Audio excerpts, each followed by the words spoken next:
Bonsoir à tous, bonsoir à toutes et bienvenue pour cette dernière conférence membre de la SIA de l'année. C'est donc un plaisir de vous retrouver.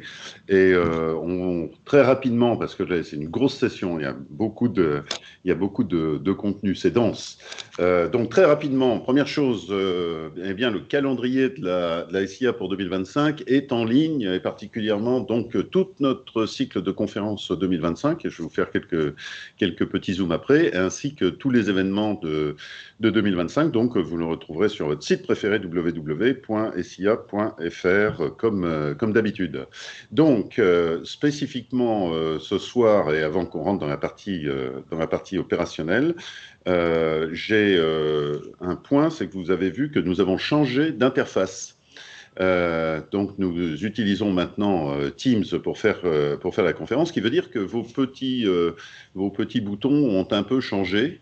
Et donc pour la session questions-réponses, il va falloir utiliser le bouton QNR qui se trouve en haut de votre écran. Donc c'est relativement simple, c'est juste un changement d'interface. Donc le principe est toujours le même, 45 minutes, peut-être un petit peu plus cette fois-ci sur la présentation proprement dite, et puis suivi de 45 minutes de questions-réponses. Les questions-réponses, ce sera donc une synthèse de toutes les questions que vous nous avez transmises directement par le chat, donc le Q&A. Mais on va démarrer vite, puisque il y a beaucoup de choses à voir. Alors, la petite équation qui est le point central de ce cycle sur l'énergétique automobile. Alors, on vous a parlé les précédentes fois de synthèse.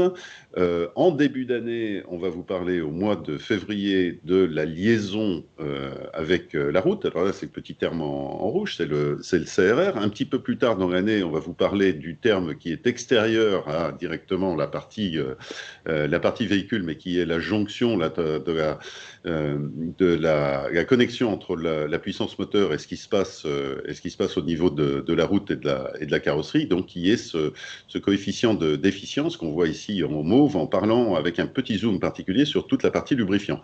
Mais le gros sujet de ce soir, c'est l'aéro. Donc ce terme que vous voyez en vert dans cette équation qui vous sera présentée et détaillée un peu plus par nos experts. Alors nos experts, parlons-en de nos trois experts ce soir. Alors je vais commencer par Nicolas Gaucher. Donc Nicolas Gaucher, c'est Renault. Nicolas, il est titulaire d'un doctorat en physique des aérosols à l'université de Paris 12. Il a commencé au CEA et il est chez Renault depuis 20 ans. Et il occupe le poste d'expert en aérodynamique chez Renault. Et il s'occupe de toutes les activités qui sont liées à l'aérodynamique des véhicules et donc toute la gamme Renault, thermique, électrique, hybride. Son homologue chez Stellantis, c'est Jean-Pierre Mancé, qui lui est diplômé de Polytech Orléans, et il a un DEA en conversion de l'énergie. Il est chez PSA depuis 1990, et ce qui est intéressant, c'est que c'est lui qui est un des acteurs de la création de la soufflerie S2A. Et puis, on va en parler tout de suite. Et depuis, il dirige l'équipe d'aéro, d'abord pour PSA et maintenant chez Stellantis West Europe. Alors, la soufflerie S2A, qu'est-ce que c'est ? Ben, c'est en fait et ça on aime bien, c'est collaboratif, c'est tout à fait ce qu'on aime à la SIA. Donc ça a été créé en 2001 conjointement par PSA, Renault et puis le Conservatoire des Arts national des Arts et Métiers. Et ça fonctionne depuis 2003. Et le but, c'était de mettre à disposition de l'ensemble de la filière automobile des moyens d'essai en aérodynamique et aéroacoustique. Donc, ça fédère tout le pôle de compétences en aérodynamique aéroacoustique au niveau automobile français, et puis un petit peu plus large que l'automobile, puisque il y a également des applications en aéronautique, éolien, bâtiment notamment. Donc, et c'est là qu'opère notre troisième intervenant ce soir, qui est Christophe Cadalbert. qui a commencé sa carrière d'ingénieur sur les bancs d'essai au CEA Saclay, puis a fait de la compétition pour rejoindre l'IAT sur des pales d'éoliennes. Donc vous voyez que on est sur des sujets qui ne sont pas uniquement aéro. Et donc, dans le cadre de S2A, où il officie depuis 22 ans, il est responsable de la partie développement projet ainsi que de la métrologie. Donc vous voyez des gens qui ont l'habitude de travailler ensemble, qui travaillent en collaboration dans une structure commune. Donc ça nous plaît bien. Et je finirai là-dessus. Et messieurs, je vais directement vous passer la parole pour que vous nous disiez donc ce qui se passe, qu'est-ce qu'on a dans l'air au niveau de l'aéro. On se retrouve dans 45 minutes pour la session questions-réponses. Merci Frédéric. Donc je suis donc Nicolas Gaucher, donc j'ai le plaisir de commencer cette présentation et nous allons à tour de rôle avec Jean-Pierre et avec Christophe nous passer la parole à tour de rôle. Donc je vais commencer cette présentation par le plan. Donc nous allons d'abord vous parler des enjeux de l'aérodynamique. Ensuite, nous vous parlerons des fondamentaux de l'aérodynamique. Nous vous présenterons en détail les moyens et les processus numériques et physiques. Et nous verrons enfin les leviers d'optimisation et puis tous les challenges en cours que nous devons relever dans le cadre de notre métier. Donc, je vais donc commencer par les enjeux. Donc, les enjeux, ils sont multiples, hein. Et donc là, on va s'intéresser principalement aux véhicules. Alors, je vais mettre le pointeur, excusez-moi. On va s'intéresser principalement aux véhicules thermiques, donc ICE, aux véhicules hybrides et aux véhicules électriques.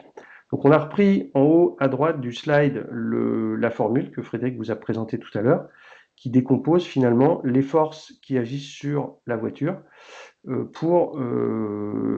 que le moteur, en fait, que le GMP doit contrebalancer pour faire avancer la voiture. Donc on commence par les efforts d'accélération avec la masse.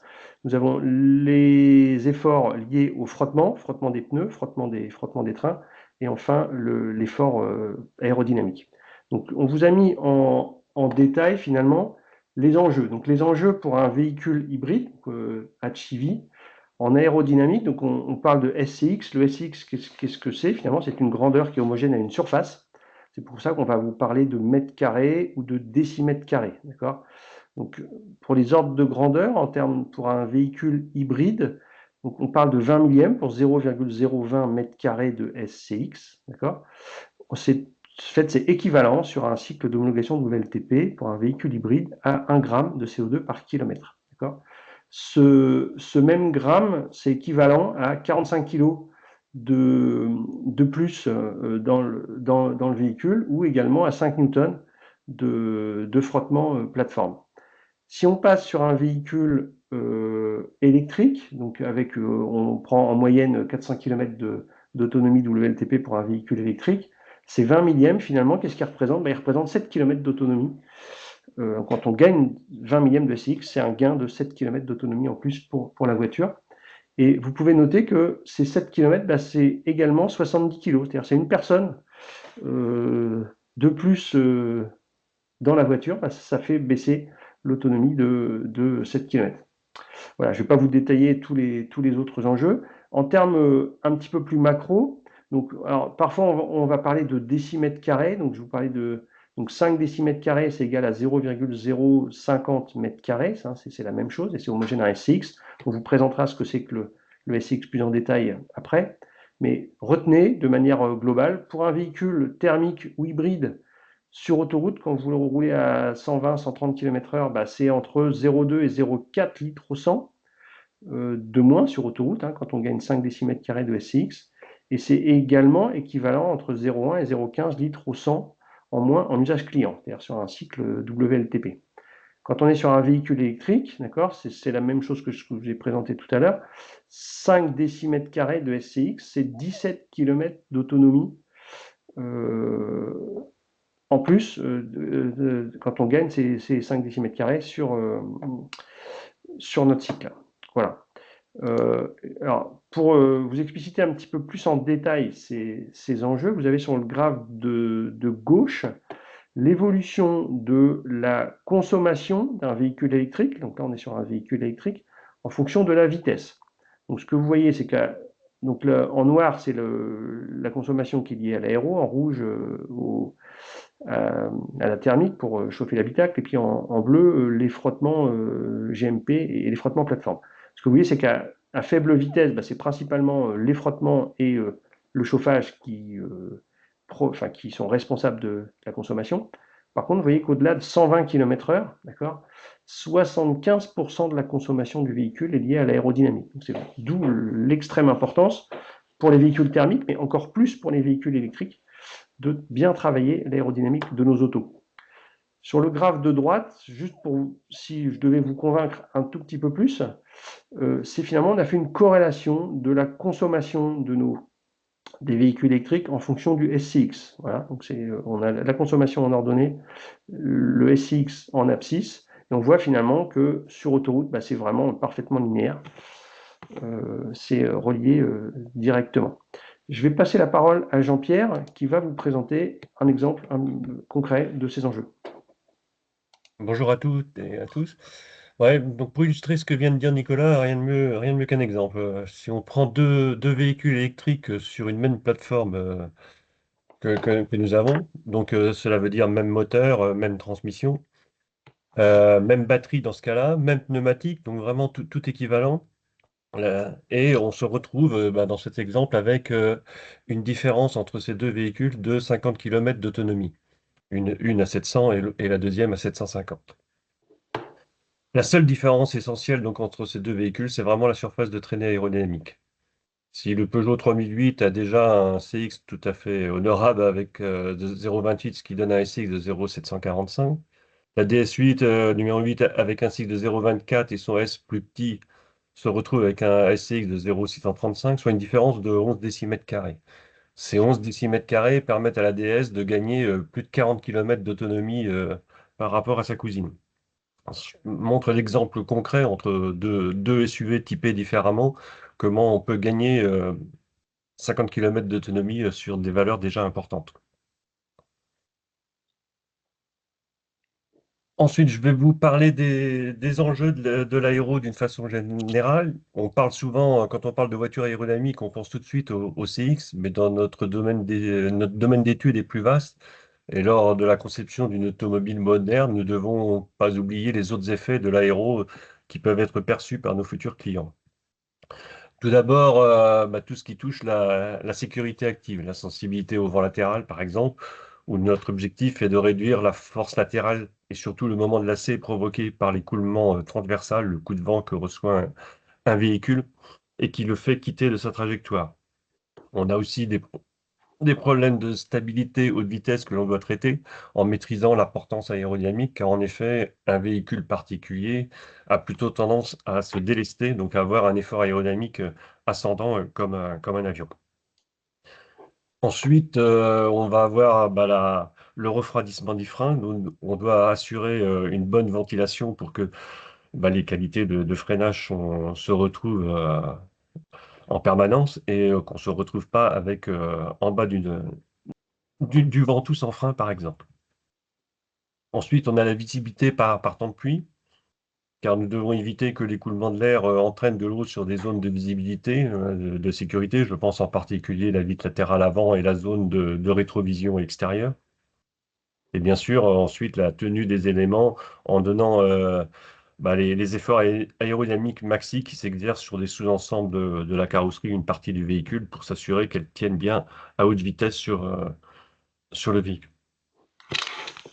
Une autre partie, ce qui touche le confort, donc l'absence de bruit d'air généré soit par la forme du véhicule qui provoque des tourbillons, soit par des fuites d'air, les joints d'étanchéité. Et c'est d'autant plus important pour un véhicule électrique dépourvu de bruit moteur. Donc on a vraiment un silence à bord et le moindre bruit aérodynamique, on l'entend très bien.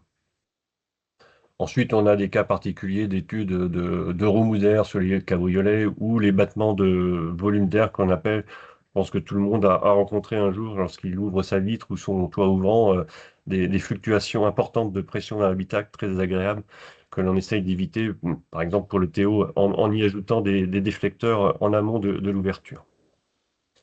Ensuite, on a la performance pure du véhicule, la Vmax, qui est forcément impacté par la valeur du SCX du véhicule. Bon, c'est plus trop d'actualité maintenant. Ensuite, la partie consommation de l'énergie, consommation de carburant, et puis également, je parlais de la thermique frein tout à l'heure, mais il y a aussi ce qui entraîne l'usure des plaquettes qui s'usent si elles chauffent de trop. Donc là, l'effet de les refroidir permet de les faire durer plus longtemps. Et la dernière image importante du CX que l'on a encore dans les communications que l'on peut faire, donc ce qui est relativement travaillé pour les communications commerciales. Bon, toutes ces prestations-là ne vont pas forcément dans le même sens et donc sont des compromis pour nous à... J'ai perdu la souris. Hop là. Euh, une automobile, c'est globalement un produit de synthèse. Je ne parle pas forcément de compromis, mais de bon équilibre entre différentes prestations, même si elles sont antagonistes. Vous voyez le graphique à gauche en haut, où tout à l'heure j'ai parlé des effets de portance. Malheureusement, réduire la portance peut entraîner quelquefois une augmentation du SCX. Quand on débute un véhicule, on a en général un SCX assez fort, un SCZ assez fort également. Je dirais les premiers travaux que l'on fait sont assez faciles, on permet de réduire le CX et la portance. Par contre, au bout d'un moment, on va atteindre une asymptote de SCX et la portance va continuer à baisser. Donc, en fonction du typage de véhicule, soit on cherche de l'autonomie, on va chercher le bas de la courbe en disant, on cherche le SCX mini et le SCZ est une résultante. Soit on a des véhicules un peu plus sportifs où on veut réduire cette portance, voire appuyer un peu. Et là, le SCX est une conséquence. Pour le refroidissement moteur, on a aussi des batteries dans le cas des véhicules électriques. Il faut refroidir tout ça. Donc, ça provoque on a besoin d'avoir un écoulement sous capot à travers les échangeurs, l'écoulement d'air qui pénalise aussi le SCX de nos véhicules. Donc, la même chose pour le refroidissement des freins, j'en ai parlé tout à l'heure, dans notre cible est de diriger, quand on en a besoin, une partie de l'air sous plancher dans la roue pour ventiler au mieux le disque de frein et l'étrier. Ensuite, les contraintes que l'on a, c'est les contraintes d'architecture en premier, parce que c'est bien la raison d'être du véhicule de se déplacer des personnes d'un point A à un point B, donc il faut bien les mettre à l'intérieur. On a ensuite des besoins de visibilité vers l'arrière, entre autres. Je pense à la rétrovision, par exemple, intérieure. Et je pense que vous avez tous remarqué que les véhicules modernes ont perdu sur cet aspect pour favoriser l'aéro. On a favorisé des chutes de pavillon un peu plus importantes, des resserrés arrière plus importants, qui font que la visibilité arrière s'est plutôt dégradée sur nos véhicules modernes, au profit des performances aéro. Et puis, je dirais, le travail au quotidien avec le style. Avec qui l'échange doit être dans les deux sens. On parle souvent que l'aérodynamicien doit faire fonctionner le style, et le style dit il dégrade mon style pour atteindre ses objectifs aéros. Mais je dirais l'autre recette de solution et de réussite, c'est que le styliste doit aussi trouver des solutions pour habiller avec de l'art, je dirais, les règles aéro. Et quand on arrive à ce niveau-là, je pense qu'on a tout gagné, les deux équipes ont gagné et nous permet d'avoir un véhicule qui est satisfaisant et qui plaît en style tout en étant aéro. Je vais redonner la parole à Nicolas qui va vous parler des fondamentaux de l'aéro. Oui, merci Jean-Pierre. Donc effectivement, je vais dit qu'on allait définir ce que c'était que le SCX. Donc en fait, quand on soumet un véhicule à un vent de face, là, le vecteur V, eh bien on a un effort résultant là, qu'on appelle le FX. Le FX, à quoi est-ce que c'est égal? C'est SCX, donc la donnée dont on parle depuis le début, multipliée par 1,5 de ρ V2. Et donc, qu'on soit dans le domaine du calcul ou qu'on soit dans le domaine de la soufflerie, ce dont Christophe vous parlera par la suite, finalement, comment est-ce qu'on détermine le SCX? C'est très simple. On prend l'effort, donc le FX, et on le divise par 1,5 de ρV2. Et donc, c'est vraiment comme ça, qu'on soit dans du calcul ou de l'essai, c'est vraiment comme ça qu'on détermine le SCX. Donc ce qu'on voit, c'est que la force de résistance, elle est proportionnelle à la taille du véhicule, donc au S, en gros à son habitabilité, à son coefficient de traînée, donc le CX, et au carré de la vitesse. Si on prend un exemple, je vous parlais de l'autoroute tout à l'heure à 130 km/h, si on prend un CX à 0,700, ça nous fait une force de 548 newtons, et ça fait un équivalent de 56 kg. Ça vous permet de mesurer, enfin d'estimer quel est cet effort. Ensuite, quand on parle de CX, eh ben c'est très simple et c'est vraiment comme ça qu'on le détermine. On a besoin du S, donc de la surface frontale. Comment est-ce qu'on détermine la surface frontale? On prend le véhicule, que ce soit sur une CAO ou que ce soit dans la soufflerie, on fait une photo vue de l'arrière de la voiture ou un scan, plusieurs méthodes. Et donc le S, qu'est-ce que c'est? C'est la surface projetée du véhicule suivant l'axe X sur un mur vertical. Et donc CX, c'est le SCX divisé par cette surface frontale. Je vais vous parler maintenant de finalement quelles sont les différentes valeurs de CX que on peut trouver dans la nature ou dans la physique. Donc quand on souffle sur un cube, son CX ça vaut 1,05. Voilà, on commence par ça. Ensuite, quand on passe à la demi-sphère, donc quand on souffle sur une demi-sphère, son CX en fait il est divisé plus que par 2, on passe à un CX de 0,42. Pourquoi? Eh bien, c'est simplement parce que du fait de l'arrondi qu'on a devant la demi-sphère, on accompagne mieux les flux d'air de part et d'autre de la sphère. Et ensuite, on crée derrière une zone de décollement qu'on vous montrera par la suite, plus en détail. Et donc, ça permet déjà d'aller gagner sur le CX. Ensuite, on va rentrer dans le domaine des véhicules. Donc, on prend un 4x4 ou des SUV. Leur CX, ça varie entre 0,32 et 0,42. Quand on est dans le domaine des hatchbacks, c'est-à-dire des berlines basses, on est plutôt à 0,33, entre 0,28 et 0,33. Et le monde des monospaces, qu'on fait de moins en moins, mais on était entre 0,30 et 0,35. Si on veut gagner en CX, en fait, il faut aller sur des formes qui se rapprochent de la goutte d'eau, que vous aurez complètement à droite, et donc une évolution majeure des véhicules efficients. Ce sont les véhicules plutôt avec une malle de coffre, sedan ou fastback, qui ont des CX entre 0,30 ou jusqu'à 0,21. Jusque-là, on reste dans le domaine du véhicule commercial. Ensuite, on passe dans le domaine des éco-cars ou des concept cars que chaque constructeur fait. Et là, on peut dessiner, on peut fabriquer des véhicules, mais avec des compromis vraiment complètement en faveur de l'aérodynamique et fortement dégradés sur l'habitabilité, la garde au sol. Et là, on peut aller dans des mondes de CX plus bas, donc entre 0,15 et 0,22. Enfin, le dernier profil CX, le CX du profil idéal, donc c'est la goutte d'eau. Qu'est-ce que c'est? C'est une forme qui est très ronde devant pour accompagner les flux d'air et qui est en pointe derrière de manière à minimiser complètement, à réduire complètement la taille du sillage. Jusque-là, je vous parle de CX, mais et le CX, c'est vraiment une vision de l'aérodynamicien, je dirais. C'est la performance de l'aérodynamicien. Et quand vous êtes dans votre voiture, par les équations qu'on vous a montrées juste avant, ce qui est important, c'est vraiment le SCX, d'accord? C'est vraiment la surface frontale multipliée par le CX. C'est ça qui va donner directement la consommation, que ce soit sur un véhicule thermique ou sur un véhicule électrique.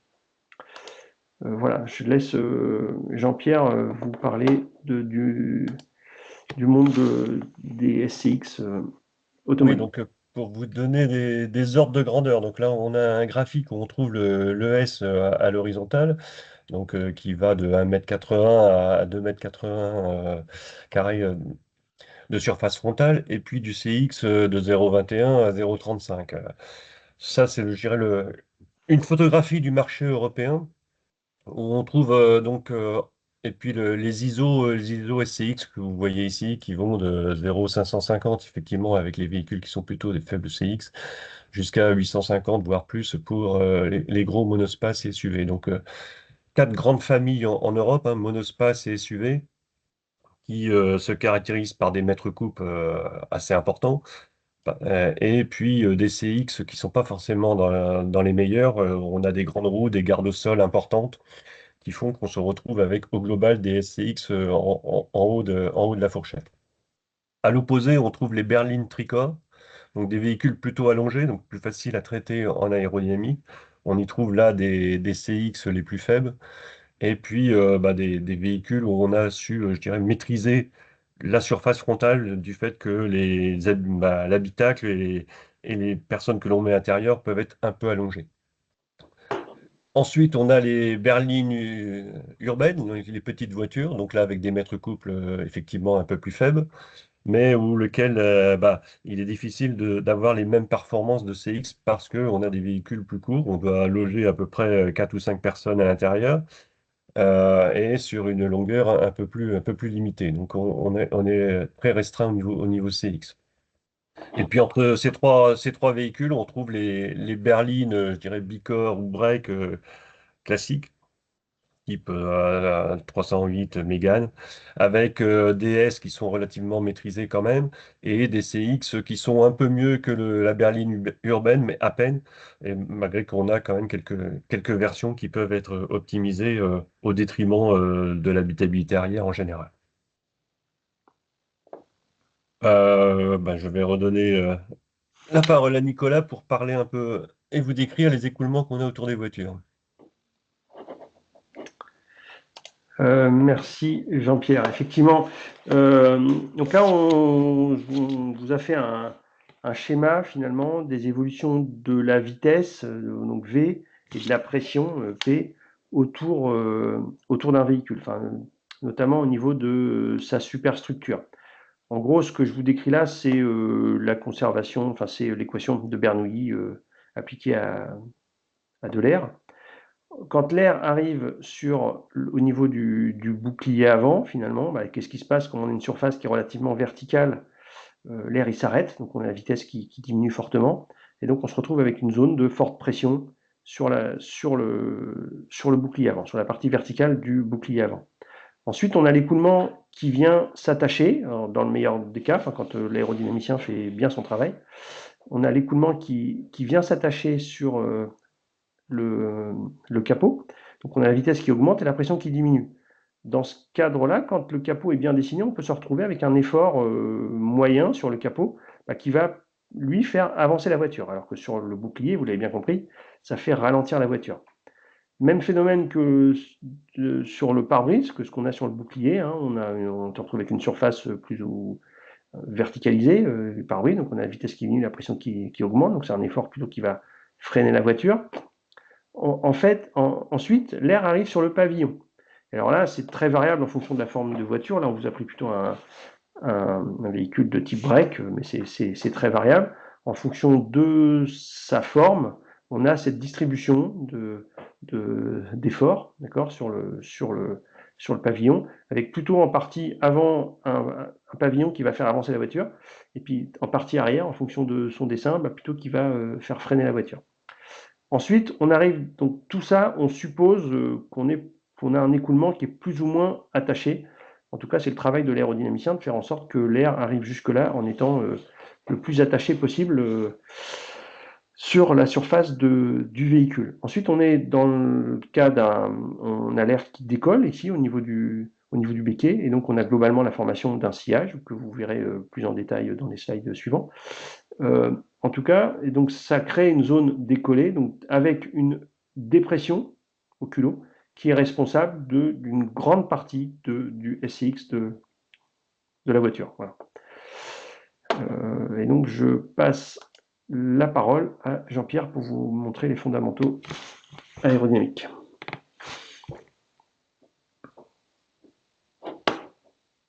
Oui, les bonnes pratiques, je dirais, avec ce que vous avez décrit, Nicolas, que ce sont les bonnes pratiques que l'on applique sur les véhicules pour essayer d'optimiser au mieux le CX.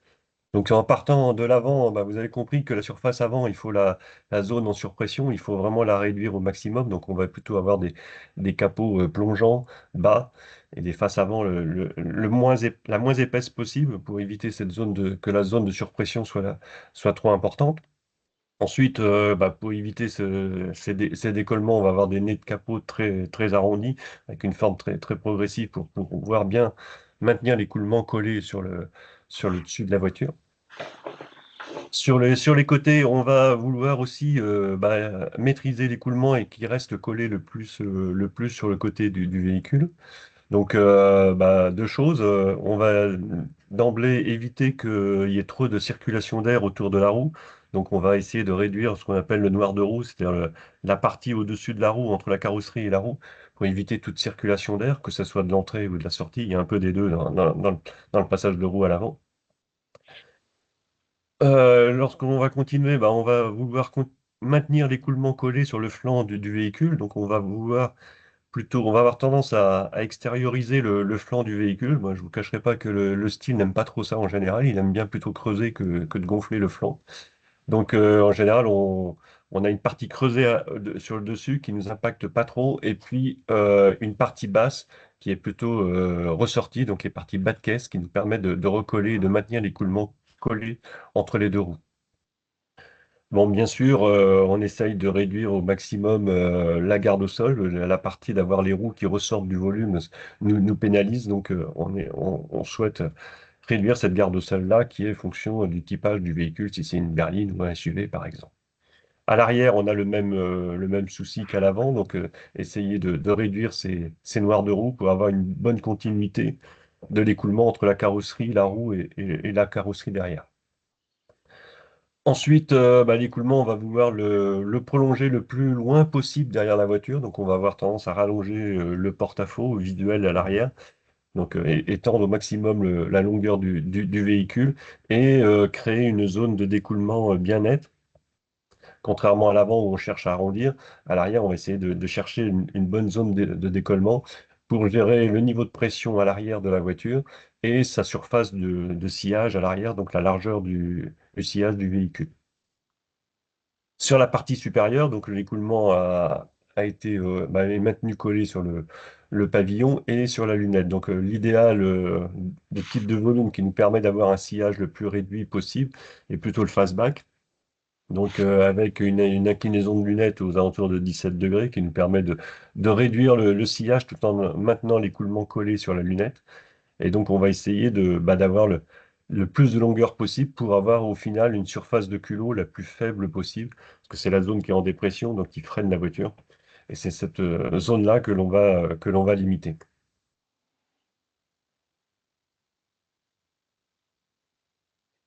Dans le SCX, il y a bien sûr le S, donc ça on en a déjà parlé.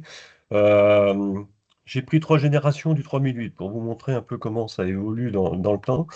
Première génération est sortie en 2010 avec une conception donc, qui a été faite les années d'avant, qui a été faite sans avoir forcément une force pression, que ce soit sur la réduction du CO2, et puis après on va parler du café pour les constructeurs. Donc c'était le début de l'ère des SUV.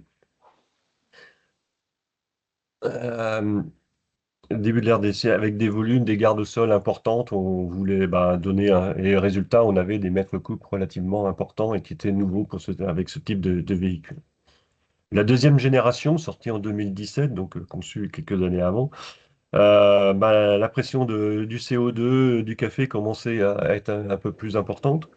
On a eu une volonté de maîtriser ses cotes extérieures, largeur et hauteur, et donc une forte optimisation de l'architecture pour gagner un peu de hauteur en essayant de positionner les mannequins à l'intérieur le mieux possible, sans pénaliser cette habitabilité.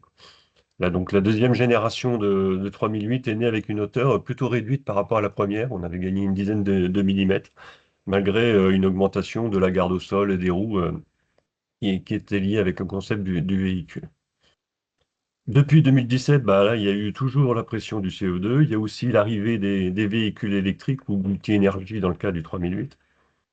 Ces véhicules électriques nous imposent de mettre des batteries sous plancher. Donc on rajoute une épaisseur qui peut atteindre quand même une petite dizaine de centimètres au-dessus de l'habitacle et donc va remonter un peu tous nos véhicules. On va continuer à optimiser l'intérieur pour positionner les mannequins au mieux et gagner un peu et réduire un peu cette augmentation de hauteur. Au final, sur la troisième génération, on a quand même pris 45 mm de plus que la génération précédente en hauteur. Après, les équilibres de style entre hauteur et largeur, et puis la volonté d'avoir une largeur aussi maximum pour mettre le maximum de batterie sous plancher, fait que, bah, une fois qu'on a augmenté la hauteur, on augmente aussi la largeur du véhicule. Ce qui fait que, au total, le mètre couple du véhicule augmente d'une façon non négligeable de 5 à 6% entre ces deux générations de 3008, par exemple. Bon, ce cas-là n'est pas exceptionnel. Si on regarde là,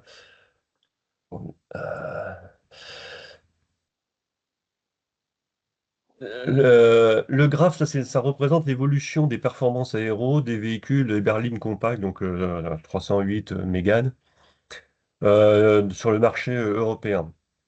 On voit que dans les années jusqu'à les années 2000, on a eu une augmentation forte du mètre couple, donc exactement ce que je vous ai dit sur le 3008. Et ensuite, ça s'est stabilisé. J'ai perdu ma souris. Ça s'est stabilisé avec une augmentation que l'on voit apparaître due à l'arrivée des véhicules électriques et donc l'augmentation du mètre couple, typiquement ce que je vous ai illustré sur le 3008. En parallèle de ça, on a, pour essayer de maîtriser cette augmentation et les conséquences de cette augmentation du mètre couple, on a réduit le CX, essayé de réduire le CX de nos véhicules. Et l'on voit que depuis les années 90, le CX n'arrête pas de baisser de nos véhicules. Avec une première baisse, une deuxième, une accélération un peu de cette réduction dans les années 2000. Donc là, les constructeurs, avec l'apparition des contraintes CO2, café, comme je l'ai dit, euh, n'ont pas hésité à mettre un peu plus d'euros sur la voiture, à mettre plus d'écrans, de choses qui permettent d'améliorer le CX avec un coût associé. Et puis, je dirais la deuxième vague que l'on voit, qui commence à apparaître, mais que l'on voit ces dernières années, c'est l'arrivée des véhicules électriques, où là, on a d'autres leviers pour encore baisser le CX, avec une deuxième accélération que l'on va sans doute confronter, qu'on va encore s'accélérer dans les prochaines années. Quand on fait la multiplication des deux, le SCX, c'est la courbe en bas. On voit que l'on a une pointe dans les années 2000, mais que depuis les années 2000, on baisse malgré l'augmentation du mètre couple de tout à l'heure. La réduction du CX permet de réduire ce SCX d'une façon non négligeable depuis 2010. Je vais redonner la parole à Nicolas pour parler un peu de nos outils pour bien développer, je dirais, l'aéro de nos véhicules. Ok, merci Jean-Pierre. Donc effectivement, on va passer maintenant au processus et aux moyens.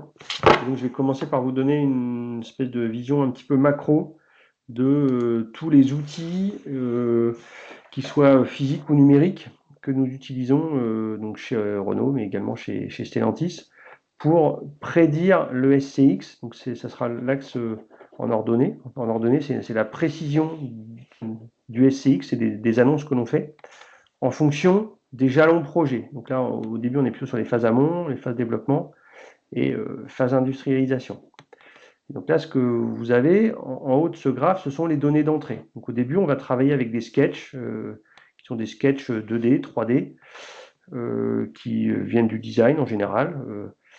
Et donc ces sketchs, ce ne sont pas des volumes 3D, c'est juste des cotes et des, des silhouettes. Et donc pour ça, dès ces tout premiers dessins, on est capable, avec des outils, alors c'est du data mining, c'est nos règles métiers, c'est l'ensemble d'outils là qui capitalisent toute notre connaissance, on est capable d'avoir une première prédiction de SCX. Alors vous voyez, en termes de précision, évidemment, on n'est pas super précis, mais en tout cas, ça permet d'avoir des bons ordres de grandeur. Ensuite viennent les premiers designs 3D, les vrais designs 3D, les CAO. Et là, en fait, on attaque directement la phase de calcul, donc on appelle CFD. Donc ce que vous avez en haut, là, j'ai pris l'exemple de la nouvelle Renault 5 électrique. Et donc ce sont les tout premiers calculs que l'on fait sur les tout premiers designs, donc qui nous permettent d'aller regarder zone par zone, quelles sont les zones attachées, les zones détachées, qu'est-ce qu'on peut améliorer, Et là, on travaille en forte interaction avec les designers pour travailler cela. En parallèle des calculs, en fait, les calculs, il faut imaginer, ça dure entre 12 et 24 heures. Un calcul, c'est quand même assez long. Et du coup, en fait, on est en train de développer des outils basés sur de l'IA, d'accord? Donc, qui eux permettent d'avoir des. Alors, évidemment, c'est un petit peu moins précis que le calcul 3D, que la CFD, mais l'objectif, c'est de pouvoir orienter avec des outils d'IA qui, eux, permettent de prédire un SCX dans un délai entre 30 minutes et 1 heure. Donc, vous voyez, c'est beaucoup plus rapide. Et là, en 30 minutes, on peut faire plein d'itérations avec le design pour pouvoir travailler beaucoup plus rapidement. Viennent ensuite les premières maquettes. Donc, vous avez ici la maquette de la Renault 5. Donc là, ce sont des maquettes échelle 1 qu'on va passer dans la soufflerie S2A que vous présentera Christophe juste après. Et donc là, on travaille encore une fois avec le design, mais pas que, à améliorer l'aérodynamique du véhicule. Ensuite, on arrive à la fin de l'industrialisation, on est sur des vrais véhicules. Donc là, on a la vraie Renault 5, c'est celle qui roule dans la rue, qu'on repasse dans la soufflerie et sur lequel on fait nos dernières optimisations aérodynamiques. Voilà, jusque toute fin du projet. Alors, au début du projet, dans les phases amont, en fait, on travaille essentiellement sur les grandes côtes, hauteur, largeur, longueur, porte-à-faux, garde au sol, tout ce qu'on vous a présenté avant. Ensuite, on travaille beaucoup avec le design, vous l'avez compris. Et là, du coup, c'est via du calcul et via un petit peu de la soufflerie qu'on vient jouer sur la forme et puis en collaboration avec nos designers travailler sur le style de la voiture pour optimiser son aérodynamique. Et ensuite, on travaille plutôt sur la technologie, finalement. Donc, c'était carénage. Et vous aurez un exemple après qui va vous montrer ce que ça veut dire que faire de l'optimisation des carénages sur un véhicule électrique. Donc là, je passe la parole à Christophe qui va vous présenter la soufflerie S2A. Alors, la soufflerie. Donc, le principe de base d'une soufflerie, c'est de recréer le mouvement relatif là de l'air par rapport à la voiture. Dans la vraie vie, la voiture avance dans un flux d'air. Et dans la soufflerie, c'est la voiture qui est fixe. Et donc, il va falloir recréer un flux d'air qui va avancer de manière homogène sur la voiture de haut en bas et sur toute la surface. Donc, la soufflerie ici, c'est une soufflerie S2A, c'est une soufflerie à retour. Donc, on fait tourner le vent dans un conduit avec une zone de test ici. Et la voiture est montée sur une balance, comme vous voyez.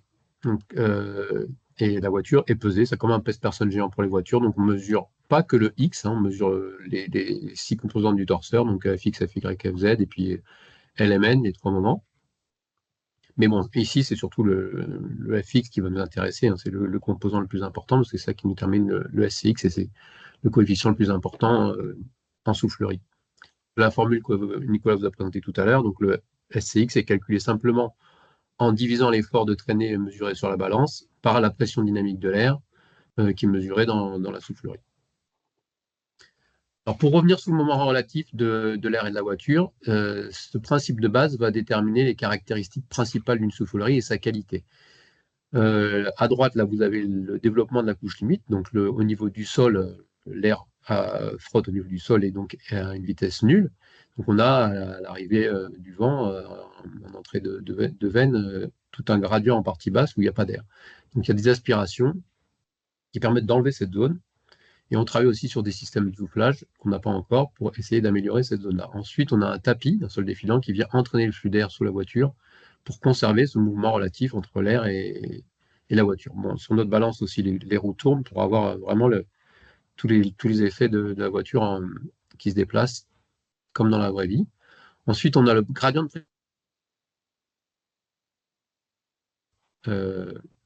c'est la pression statique.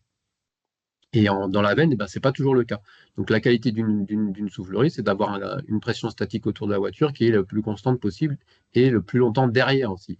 Ça va permettre au sillage de la voiture de se développer correctement. On voit en S2A, ça se développe. Le gradient de pression statique remonte assez loin derrière, à 6 mètres derrière l'axe. Donc, c'est une bonne caractéristique. Puis enfin, une caractéristique assez connue, c'est aussi le taux de blocage. Donc, c'est le rapport entre la surface de blocage à la voiture et la taille de la veine. Ici, c'est 24 mètres carrés. Donc, on est souvent autour de 10%. Donc, c'est quand même très, très bien. C'est vraiment une bonne valeur pour avoir un bon fonctionnement de soufflerie.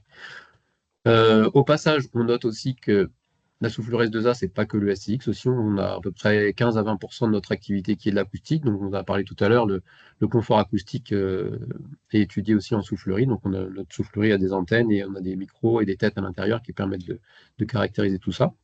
Et puis, au niveau aussi des possibilités, on a un plateau tournant qui permet aussi de regarder, de mettre un peu d'angle et de regarder un peu les effets de vent latéral dont on vous avait parlé aussi tout à l'heure. Jean-Pierre vous avait parlé des effets de stabilité, de comportement avec du vent latéral. Donc ça aussi, ça peut être étudié à la soufflerie. Et on a aussi des mâts qui permettent de changer l'assiette du véhicule, regarder différents comportements en assiette de freinage ou des assiettes un peu plus basses ou un peu plus hautes. Alors, la soufflerie, c'est aussi et surtout un outil de mesure qui est rapide et précis. Donc, par rapport au calcul, ici, on est sur des temps de mesure qui sont de 5 minutes. Et en soufflerie, on gagne rarement 5 à 10% sur une solution. En fait, les clients viennent avec différents éléments qu'ils testent et on gagne souvent 0,2, 0,3, 0,4%. Et c'est la somme de ces petits gains qui va faire 1, 2, 3, 4% de gains à la fin de la journée. Donc, c'est très important d'avoir un outil qui est précis. Donc, nous, on a une précision de 1,6 millième sur une séance d'essai. Donc, ça permet de déceler les petits gains et de faire des sommes de petits gains. Donc, au-delà de la précision, aussi la précision à long terme, c'est que d'année en année, on ne veut pas que la soufflerie dérive. Et même ne serait-ce que dans le projet, quand on revient 2 ou 3 mois après, on ne veut pas que la soufflerie dérive, qu'on retrouve bien le même chiffre. Donc, on a notre véhicule étalon qu'on passe régulièrement pour vérifier que notre soufflerie ne dérive pas. Bon, bien sûr que chaque capteur est vérifié séparément, mais au global, on contrôle la soufflerie. Et donc là, vous avez la vérification depuis plus de 10 ans, de l'historique depuis plus de 10 ans de la soufflerie. Ensuite, pour la soufflerie, c'est un outil qu'on a aussi vérifié par rapport aux autres souffleries européennes. Donc, on fait des corrélations inter-souffleries pour vérifier nos valeurs absolues et que chacun donne les mêmes valeurs, parce que comme je l'ai dit tout à l'heure, il y a différentes caractéristiques. Le déplacement de l'air n'est pas forcément identique selon les souffleries. On n'a pas tous des grandes souffleries comme nous, il y en a des souffleries qui sont plus petites, et bon, chacun a ses caractéristiques. Donc on vérifie déjà entre intersouffleries que tout le monde donne des chiffres à peu près cohérents. Donc, on avait moins, nous, à S2A, avait moins de 1% d'écart par rapport à la moyenne de la dernière corrélation. Donc, on était bien. Mais on a voulu aller au-delà de ça. On a corrélé aussi nos chiffres de soufflerie par rapport à la vraie vie, par rapport à la piste. On a fait ça avec le I2008 que vous voyez à l'écran. Donc, par contre, vous verrez à l'avant, il y a des sondes parce qu'on a profité de ce passage sur piste pour essayer de regarder un peu les flux d'air et caractériser des choses en vent latéral. Donc, le chiffre que vous voyez de SCX, alors s'il y a marqué CDI, mais c'est en anglais, c'est le SCX. Donc, le chiffre de la I2008, il n'est pas de 900. On a un peu détruit la qualité du travail de l'équipe de Jean-Pierre, là, avec notre sonde à l'avant. Donc, ce véhicule-là, avant de le corréler par rapport à la piste, il a fallu regarder un peu ses caractéristiques, parce qu'on parle du SCX comme un seul chiffre, mais ce n'est pas qu'un seul chiffre. En fait, il faut vérifier sa dépendance à la vitesse du vent. Donc là, c'est ce que vous voyez sur la première courbe. On fait ce qu'on appelle un effet Reynolds, c'est-à-dire qu'on fait varier la vitesse. Et on peut voir que cette voiture est très stable au niveau de ce critère-là. C'est-à-dire de 140 à 50 km/h, le SCX reste stable. Et donc ça, c'est très important pour corréler par rapport à un close down où la vitesse va varier. Donc on peut bien prendre l'hypothèse de base que le SCX est bien constant sur toute la plage de mesure de vitesse. Ce qui n'est pas toujours le cas sur plusieurs véhicules, sur différents véhicules, ça peut arriver que le coefficient varie pas mal selon la vitesse.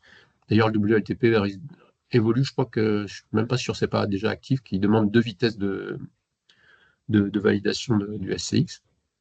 Ensuite, on a vérifié aussi le SCX sur un critère qui est très influent, c'est le vent latéral. Dès qu'on a un petit peu de vent latéral, on peut avoir le SCX qui monte, qui augmente. Donc là, c'est pas le cas. Donc on a un SCX qui est quand même assez stable en fonction de l'angle. Donc ça monte dès qu'on met un petit peu de vent latéral. Ça dégrade le SCX dès qu'on a un petit peu de vent latéral. Mais cette voiture-là était très stable sur ces critères-là. Et puis enfin, on a vérifié sur 15 minutes. Parce que des fois aussi dans le temps, on peut avoir des instabilités, des décollements aérodynamiques qui ne sont pas stables, des écoulements au niveau du culot. Donc voilà, le véhicule était stable et était prêt donc, pour valider, donc, comparer par rapport à la piste. Et ensuite, on a notre partenaire Idiada qui donc, a pris le véhicule, a fait un cause down classique hein, sur son anneau. Et donc, à partir des inerties connues du véhicule et de la vitesse de décélération, avec le principe fondamental de la dynamique, on arrive à remonter aux efforts. Comme des forces égales ma, donc on remonte aux efforts, en connaissant la masse et l'inertie du véhicule. Et donc, le terme au carré qu'on a présenté sur la formule tout à l'heure, donc on a un terme constant, un terme dépendant du V, un terme dépendant du V carré. Donc, le terme dépendant du V carré, eh ben, c'est notre fameux SCX qu'on va pouvoir comparer par rapport à cette courbe-là. Et le chiffre obtenu sur piste était à 1%, à moins d'1% plus haut que celui qu'on donnait à S2A. Donc, on a très bien corrélé par rapport aux essais pistes, sachant qu'un cause down, c'est répétable à peu près à 2%. Donc, on était vraiment dans les tolérances. Et puis, je vous ai mis un petit graphe là, sur la droite, c'est juste pour montrer qu'on en a profité aussi pour corréler nos pressions, pas que le chiffre de SCX. On n'est pas tombé dessus par hasard en ayant une zone qui traîne plus et l'autre qui traîne moins, et puis on tombe sur le bon chiffre. On a bien les bonnes répartitions de pression aux bons endroits par rapport à la piste, donc c'est que l'écoulement qu'on a autour de la voiture est bon. Voilà pour la partie écoulement. Ensuite, S2A propose aussi des prestations de simulation de conditions en route, là, le premier outil. Donc on a des outils un peu complémentaires en plus du SCX, SCX de Molo. On propose cette prestation avec la présence d'un objet qui simule un peu la turbulence et le sillage des véhicules sur route, parce que là, le SCX est sans usager, mais nous, on est souvent avec des usagers. Donc, nos clients ont la possibilité de faire des essais de tenue de capot, de comportement et de confort acoustique surtout. Initialement, c'était surtout pour ça que ça a été conçu. Donc, à gauche, là, sur le petit graphe que vous voyez vous en petit, c'est le sillage d'un scénic. Et à droite, c'est le sillage du module que vous voyez. Donc, on a un objet qui reproduit le sillage d'un scénic et les courbes, les fréquences et les turbulences qu'on a au niveau des différentes zones du sillage. Donc, on voit qu'on retrouve un peu à peu près la même chose. Et la courbe jaune, là, qu'on ne voit pas forcément très bien, que je connais, mais c'est une courbe qui a été relevée sur route en conditions strong traffic avec du trafic élevé. Donc, on voit que les turbulences qu'on a derrière notre module sont très proches de ce qui est relevé sur un trafic routier dense. La seule petite différence, c'est qu'en bas, en basse fréquence, en très basse fréquence, à 0 Hz, vous ne voyez pas, mais c'est 0 Hz. On a une différence, mais c'est lié au vent. C'est même plus des turbulences, c'est des 0 Hz, donc c'est des fluctuations de vent. Donc nous, on n'a pas ça. Donc on a des dispositifs pour aller un peu au-delà du SCX, pour simuler des conditions route un peu diverses. On a aussi un service de numérisation, parce qu'on a parlé pas mal du S. Donc, c'est bien de pouvoir numériser son véhicule pour pouvoir projeter la surface et déterminer le S et communiquer son CX. Et c'est aussi intéressant pour avoir le relevé de forme de sa voiture pour vérifier que la maquette correspond bien avec la CAO qu'on a. Donc, ça permet et puis de regarder un peu les solutions qui marchent aussi. Quand on numérise, on a des solutions qui marchent en fin de séance. On veut les numériser pour avoir la CAO. Et quand on revient après sur CAO, c'est beaucoup plus facile. Et on a aussi des tomographies. Donc, on a quatre sondes de vitesse là sur le peigne qui permettent de mesurer les vitesses d'écoulement autour de la voiture, et ce qui nous permet de faire des plans 3D comme vous voyez là, qui permettent de corréler aussi par rapport au plan CFD que vous verrez. Donc c'est des choses comme ça, des visus d'écoulement derrière. Et on peut donc comprendre ce qui se passe un peu autour de la voiture et aussi corréler par rapport à la CFD et regarder si les planches, où sont les différences, s'il y a des différences. Voilà les différents services qu'on peut proposer. Donc, je vais passer la parole à Jean-Pierre qui va vous parler aussi de la partie CFD, de cette corrélation et puis de ce qu'on peut faire avec la CFD.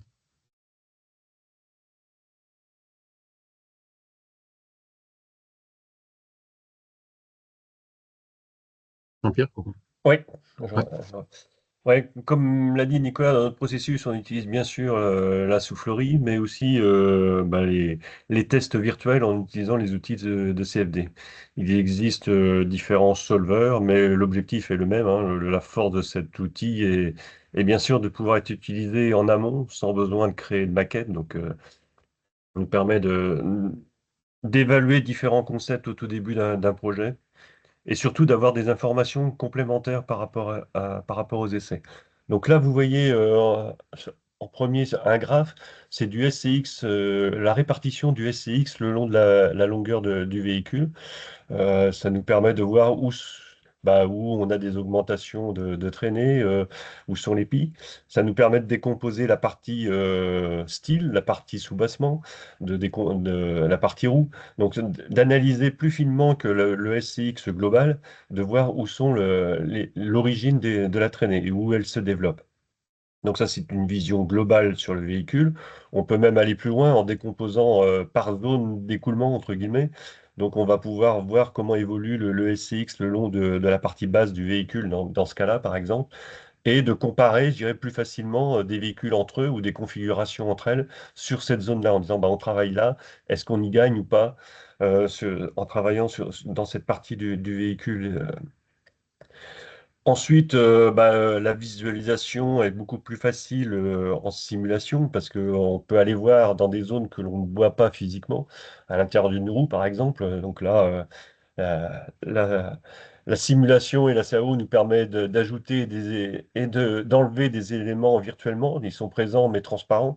Donc on y voit, hein, on peut aller voir très clairement où passe l'écoulement et d'où il vient.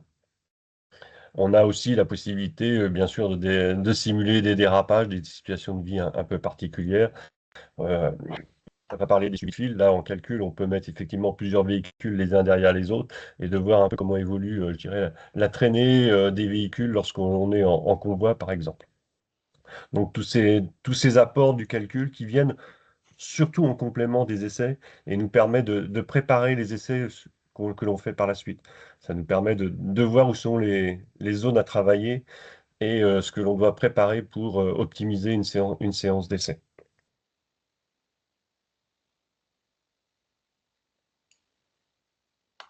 On va passer la main à Nicolas.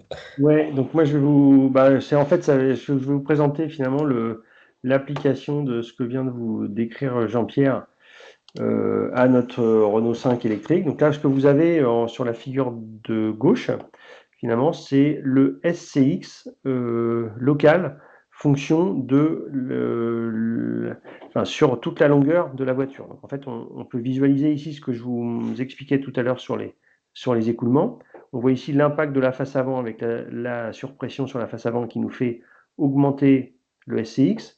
Ensuite, on a toutes ces bosses, là, c'est vraiment tout ce qui se passe au niveau des roues, au niveau du débourrage. Ce qu'on voit globalement, c'est que la courbe descend, et donc il se passe le phénomène que j'expliquais tout à l'heure, c'est-à-dire qu'en fait, l'écoulement se recolle au niveau du capot, puis au niveau du pavillon, et donc ce recollement qui provoque la réduction de SX à la fin. Ensuite, on a le SX qui réaugmente. Pourquoi? Du fait des roues arrière et ensuite du fait de la surface de culot et la façon dont l'air décolle de la partie arrière. Ce que vous avez sur la partie droite, c'est une image des tomographies donc, par calcul, hein, que l'on fait. Donc ce sont les pertes de pression. Donc on visualise assez bien sur la partie supérieure finalement que l'écoulement est plutôt bien attaché là, en partie supérieure. On a extrêmement peu de pertes. On a un petit peu de débourrage au niveau des roues, là, c'est ce que vous visualisez ici. Là, on voit le sillage des roues de manière très nette. On voit ici, pardon, je vais vous passer en mode laser, excusez-moi. On voit ici très clairement le sillage du rétroviseur là, qui se propage dans l'écoulement. Et donc c'est bien par analyse de ces formes, enfin de ces résultats à calcul qu'on peut optimiser par exemple le rétroviseur et son sillage. Et on retrouve ensuite les différentes tomographies à différentes surfaces arrière par rapport au culot. Et donc ce sont ces images que on analyse pour optimiser la forme de notre véhicule. Je repasse la parole à Jean-Pierre sur les leviers d'optimisation.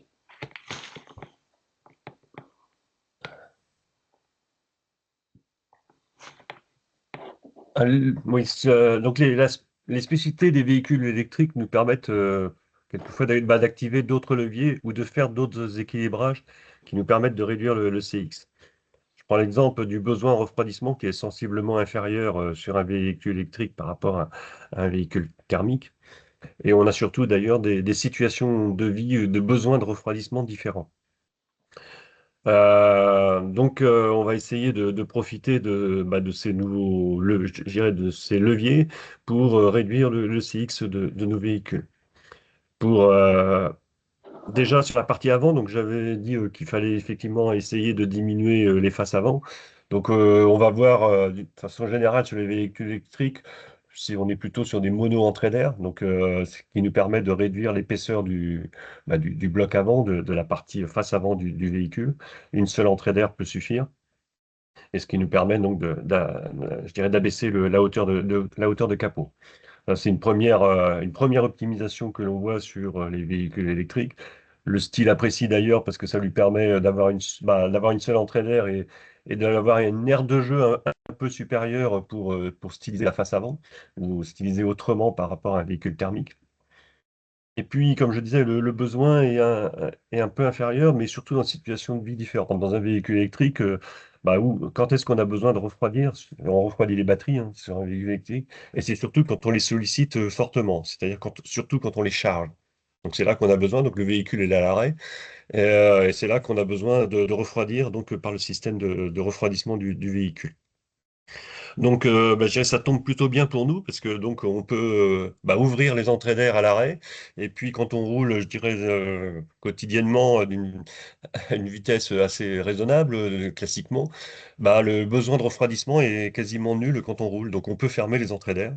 Le peu d'entrées d'air qu'il y a, on les ferme, ce qui nous permet de gagner aussi en CX. On a plusieurs façons de les fermer. Donc, ce sont des systèmes pilotés que l'on ouvre dès que le véhicule se met à une certaine vitesse, 30 ou 40 ou 60 km/h. Dès que ça devient important du côté aéro, on les ferme pour se gagner ce CX. Donc, ces systèmes pilotés, on a plusieurs façons de les implanter. Soit on les met juste devant l'échangeur. Donc là, l'air rentre quand même par l'entrée d'air. Il est arrêté juste devant l'échangeur. Donc il y a un peu de circulation entre l'entrée d'air propre de la face avant et l'échangeur. Donc c'est pas forcément la meilleure solution. Ensuite, on a des versions un peu plus, je dirais un peu plus chères et un peu plus, là aussi avec des impacts sur d'autres prestations, entre autres le choc ou le coût, où on va fermer carrément à l'entrée de l'entrée d'air, au tout début, ce qui nous permet d'empêcher complètement l'air de passer, et donc avec une efficacité supérieure, mais un coût en général supérieur et des impacts style et choc supérieurs. Donc pour donner des ordres de grandeur, aujourd'hui, l'impact de cette circulation d'air sous capot, c'est aux alentours de 6 décimètres carrés de SCX. Un système classique où on met les volets pilotés devant les échangeurs, on va en gagner 50% de ces 6 décimètres carrés-là. Et puis quand on enferme tout, on est plus proche des 90%, voire des 100%. Il reste encore, je dirais, les fuites dues au fonctionnement des volets pour qu'ils puissent s'ouvrir, mais on va gagner on va gagner une grosse partie des 6 décimètres carrés que l'on perd quand on ventile complètement le sous-capot. Donc ça, c'est un premier levier sur les véhicules électriques que l'on active pour pouvoir gagner par rapport à un véhicule thermique. Ensuite, un autre sujet, donc là, je vais vous présenter ce que l'on fait aussi sur les roues. Les roues, on l'a dit, on a un écoulement sous plancher, un plancher plus lisse avec la batterie. Nicolas va vous le présenter tout à l'heure. On a fermé les entrées d'air, ce qui fait qu'on a un débit sous plancher beaucoup plus important. Donc, les roues qui ressortent du volume du véhicule ont un impact aéro beaucoup plus important sur les véhicules électriques que thermiques. Donc, on va les travailler. Là, j'ai mis un graphe. Vous trouvez à l'horizontale le diamètre des roues, donc de 15 à 21, 22 pouces. Et puis, l'impact aéro en SCX par rapport à une roue complètement fermée, une roue pleine, qu'on considère quasiment comme l'idéal aujourd'hui, c'est-à-dire où il n'y a pas du tout de circulation d'air et l'écoulement n'est pas du tout perturbé par le style de la roue, par la rotation de la roue également.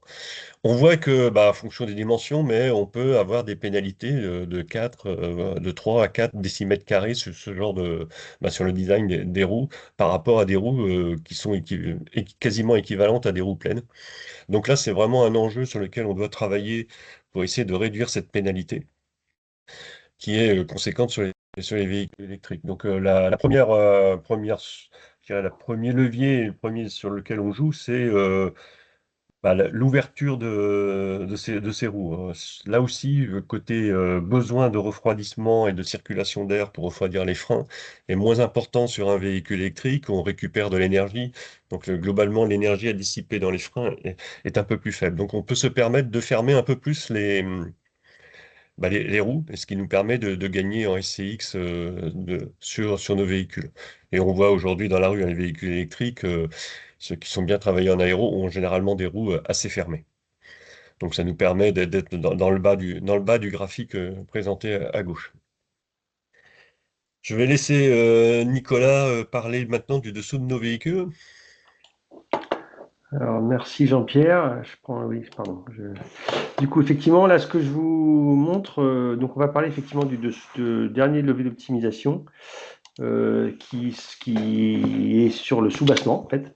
Donc là, on a une illustration sur la plateforme 2 de Stellantis, mais on aura la même chose chez Renault, de ce qu'on appelle le taux de couverture des véhicules, c'est-à-dire finalement le pourcentage de zone au niveau du sous-caisse, pardon, je vais remettre mon pointeur, le pourcentage de zone du sous-caisse qui est caréné.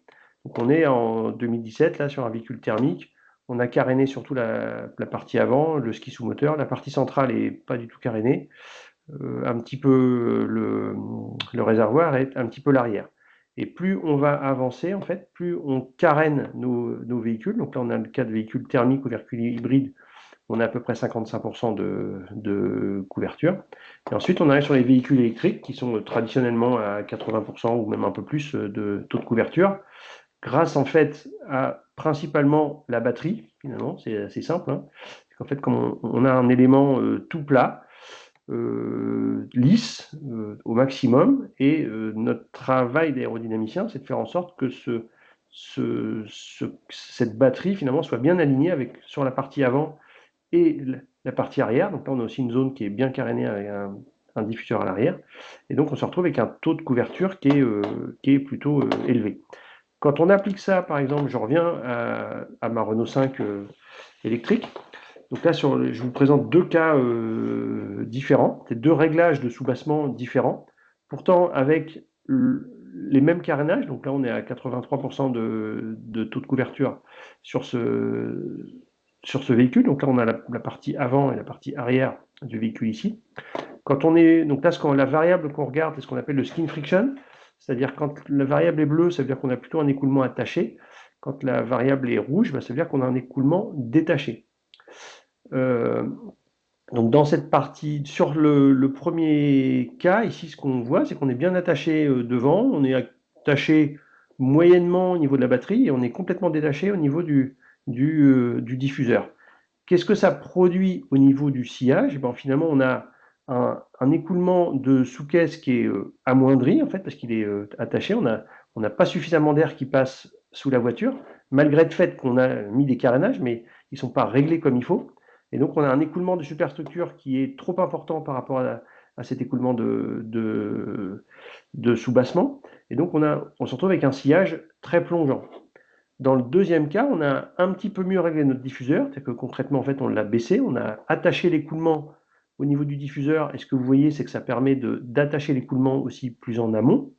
Et dans ce cas-là, on voit assez bien sur cette image, finalement, qu'on maximise l'écoulement en sous-bassement, et donc, grâce à ça, on a rééquilibré notre sillage, et donc on a optimisé le SCX. Voilà. Donc ça, c'est vraiment le travail qu'on fait. Donc là, je vous le montre par calcul. On peut aussi le faire en soufflerie, en fonction de là où on est dans les projets.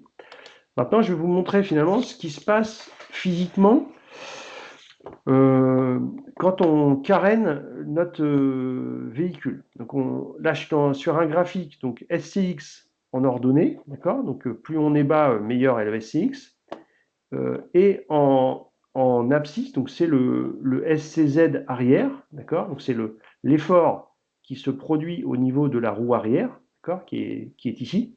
Donc quand on est plutôt sur la partie droite de la route, de la courbe, c'est qu'on est dans un cas où on a de la portance, d'accord, on a un écoulement bas, un sillage bas et donc on a de la portance.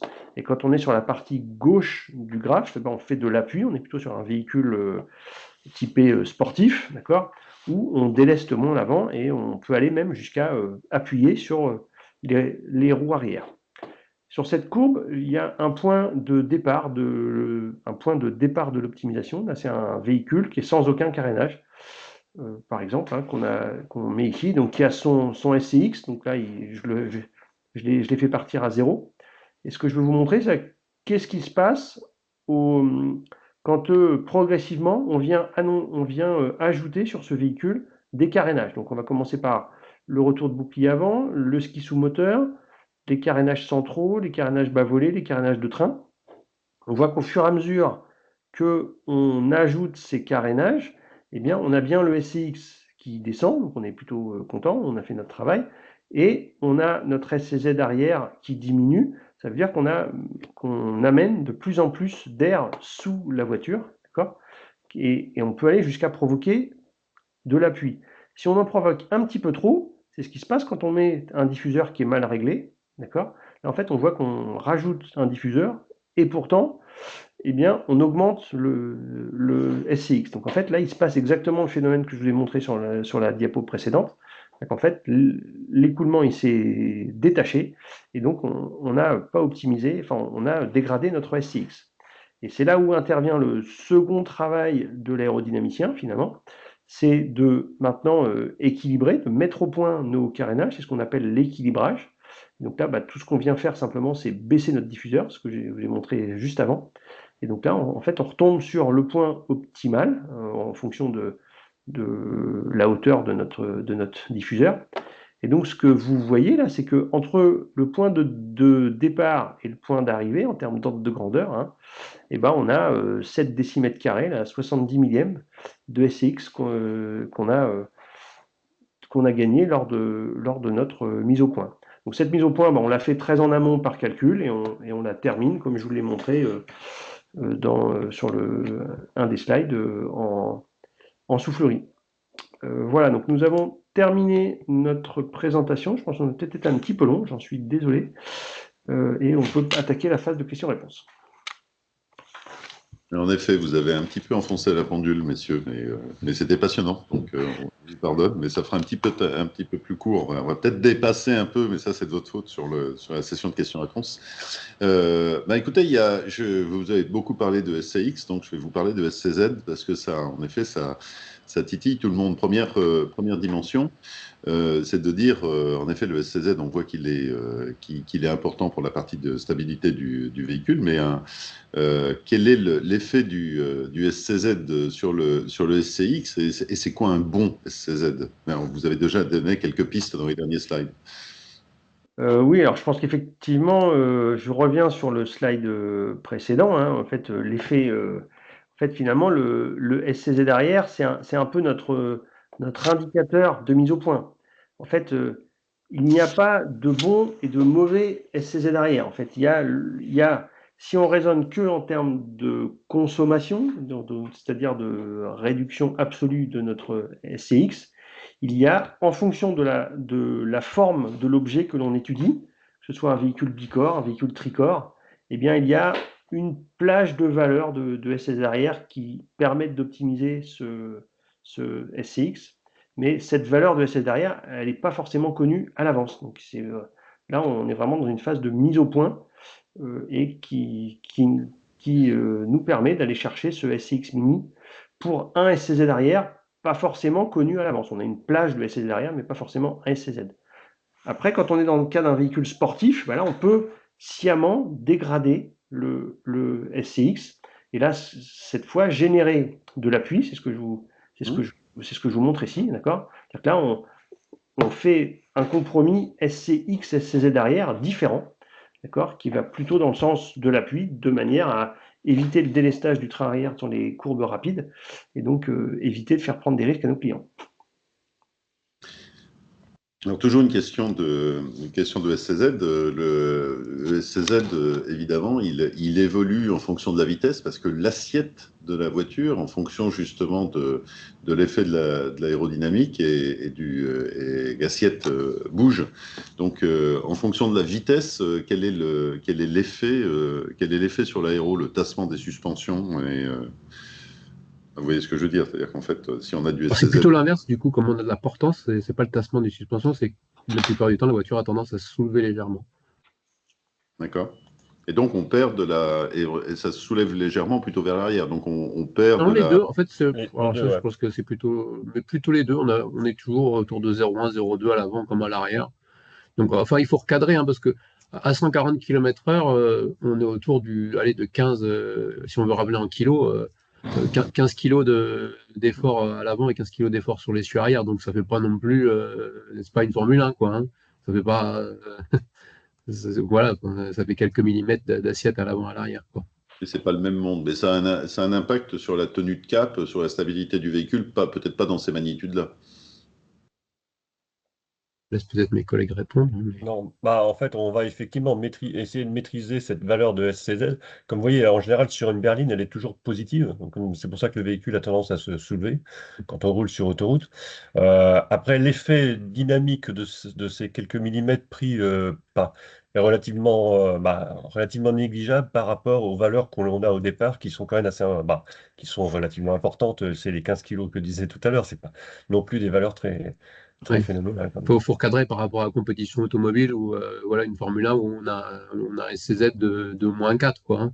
Donc là, Hmm. on n'est pas dans un SCZ de moins 4, on a plus 0,2. Donc c'est pas du tout le même ordre de grandeur qui va faire changer l'assiette, quoi. C'est pas le même monde. Enfin, c'est pas le Ok. but. Le but, c'est de faire réduire la traînée, c'est pas de faire de la pub ou d'être assez neutre, quoi. Alors justement, on reste un petit peu dans le monde de la compétition et des appendices, parce que ça, c'est une question qui est posée, c'est de dire, en effet, toute la partie des appendices qui permettent de faire de la correction ponctuelle et surtout des appendices mobiles et pilotés. Donc, on a parlé des volets pilotés derrière le bouclier pour la partie refroidissement, mais il y a d'autres choses sur le véhicule éventuellement qui puissent être pilotées. Bah, on peut voir effectivement des béquets ou des ailerons qui sont pilotés. Je prends l'exemple de la RCZ qui avait un volet piloté. L'ex C6 Citroën en avait un aussi. Et là, c'est pour essayer d'avoir différents points de réglage du CX-CZ. En fonction de la vitesse que, je dirais, sur autoroute à 130, on va plutôt chercher à une optimisation de CX. Donc, le système piloté on va le régler pour optimiser, pour être dans le bas de la courbe en termes de CX. Par contre, à haute vitesse, où on va privilégier la stabilité, là, on va plutôt avoir un autre réglage, le braquer un peu plus, au détriment du CX, mais pour réduire cette portance aérodynamique et améliorer la stabilité. Donc, c'est le genre d'artifice, effectivement, que l'on voit, mais qui a certains coûts et de la sûreté de fonctionnement qu'il faut assurer aussi. Oui, c'est ça. Oui. On avait un problème aussi sur la sûreté de fonctionnement des appendices Ah oui, donc mobiles. c'est pas forcément très simple à mettre au point, mais il y a des véhicules qui en sont équipés, effectivement. OK. Toujours un petit sujet d'aéro et en effet, nouvelle technologie, ce que vous avez montré à un moment une simulation qui nous donne les tranches, je ne sais plus comment on a appelé ça sur le véhicule, l'impact des rétroviseurs. Alors la dernière techno à la mode, c'est les caméras de rétrovision extérieure à la place des miroirs extérieurs. Alors l'homme de la soufflerie, lui, vous le mesurez d'une façon visible, puisqu'il y a un sujet de SCX, vous diminuez le SCX d'une manière notoire et vous gagnez en traînée. Donc c'est win-win les caméras extérieures par rapport au miroir. Bah oui, bien sûr, hein. C'est-à-dire qu'en fait, ce qu'on voit là sur le sillage là, de notre R5, là, c'est le sillage du rétroviseur. Classiquement, un rétroviseur, c'est entre 20 et 30 millièmes de SCX. Donc effectivement, si on met une caméra à la place, alors il faut faire attention parce que mettre une caméra, souvent, il y a quand même un pied. Donc le pied traîne en fait, hein. On n'annule pas complètement la traînée du rétroviseur. Idéalement, il faudrait qu'il n'y ait pas de pied du tout. Mais en tout cas, on peut gagner significativement sur le poids aérodynamique des rétroviseurs en les remplaçant de manière bien faite par des caméras. Après, il faut faire le bilan énergétique, parce que quand on met une caméra, si on rajoute des écrans, ça consomme aussi un peu d'électricité. Donc, il faut effectivement assurer qu'au global, on soit gagnant. Petite question, celle-là, c'est une question personnelle. Quand vous faites des tests en soufflerie, on a bien compris que vous êtes sur des balances, c'est-à-dire qui vous permettent d'avoir les charges et de définir quelle est à traîner. Par contre, vous avez un sol qui est fixe. Les effets de couche limite par rapport à la route en conditions normales, vous nous avez donné des corrélations roulage. Alors, le sol n'est pas fixe, hein. Il y a un tapis entre les roues. On le voit en blanc là, sur cette vue-là. Et enfin, à l'époque, il était noir, donc sur la vue du dessus, vous avez le tapis noir, et donc non, il y a un sol défilant. D'accord. Parce que l'effet est Justement notoire. pour éviter que la couche limite se redéveloppe, donc du coup, on entraîne le tapis. Mais par contre, c'est pas parfait, c'est vrai, et il ne fait pas toute la largeur de la voiture. Idéalement, on a des tapis de roues au niveau des roues, donc ça pourrait être propre et bien simulé au niveau des roues. Mais idéalement, il pourrait être un peu plus large pour faire une simulation parfaite. Mais bon, pour ce type de véhicule-là, c'est plus simple de fonctionner comme ça. Par contre, une soufflerie compétition Formule 1, le tapis est large. Il fait voire bien plus que la largeur de la voiture. Et la voiture, du coup, vole. C'est beaucoup plus complexe au niveau mise en service, mise en place, parce que la voiture est tenue depuis le plafond et en fait, elle vole au-dessus du tapis, quoi. Alors que là, bon, la voiture est quand même tenue depuis le sol. C'est beaucoup plus simple à mettre en place. Ok, parfait. Ah oui, un point, il y a des points de réglementation. Là, c'est un petit peu d'histoire. On a vu l'évolution des véhicules, mais il y a des points de réglementation qui ont eu un impact notoire sur l'aérodynamique des véhicules. On pense par exemple au choc piéton qui est arrivé dans les années 2000, qui a nécessité, puisque vous dites le bon point c'est d'avoir un capot plongeant. Or, le choc piéton, lui, a notoirement remonté la hauteur de la face avant du capot. Donc, première chose, vous confirmez que ça a eu un impact négatif. Et deuxième chose, il y en a d'autres comme ça, des réglementations avec lesquelles vous êtes un peu gratté la tête en disant ça ne va pas nous aider notre travail. Je te laisse répondre, Jean-Pierre, Oui, je peux faire une première réponse, effectivement. Bah, après, il y a ce qui est choc face avant, d'une façon générale, nous est rarement favorable, entre guillemets. Donc la partie aussi latérale sur le bouclier, où il y a quelques réglementations qui font que ça nous impacte aussi. Euh, et puis, après, il y a eu un point peut-être un peu positif, mais qu'on ne voit pas forcément avec les véhicules électriques, c'est que ça a rallongé un peu les porte-à-faux avant de nos véhicules. Et là, c'est plutôt favorable à l'aéro. Donc, après, il y a des plus et des moins, effectivement, en fonction des réglementations, quoi. Je ne sais pas si Nicolas, tu as des choses à rajouter. Oui, je pense effectivement, on parle du choc piéton à l'avant, mais il y a aussi les chocs latéraux en fait, sur le véhicule, qui eux ont tendance à provoquer ce que tu montrais tout à l'heure, c'est-à-dire l'élargissement naturel de nos véhicules. Et on a beaucoup de mal à revenir en arrière du fait de ces contraintes de chocs latéraux. Ok. Il y a pas mal de questions aussi sur la partie simu. En fait, ce que je crois comprendre, j'essaie de faire une petite synthèse. En fait, la particularité de l'aéro, c'est que en première approche, on a beaucoup d'outils de dégrossissage de l'ensemble, et très rapidement, on réussit à savoir ce que ça va donner. On est très prédictif sur les outils, tant au niveau calcul qu'au niveau IA. Par contre, ce qu'on apprend, c'est que, d'après ce que vous venez de dire, que tout est dans une finesse, c'est qu'on ne coupe pas à la partie mise au point et qui peut jouer sur des petits détails. Donc on a les deux extrêmes.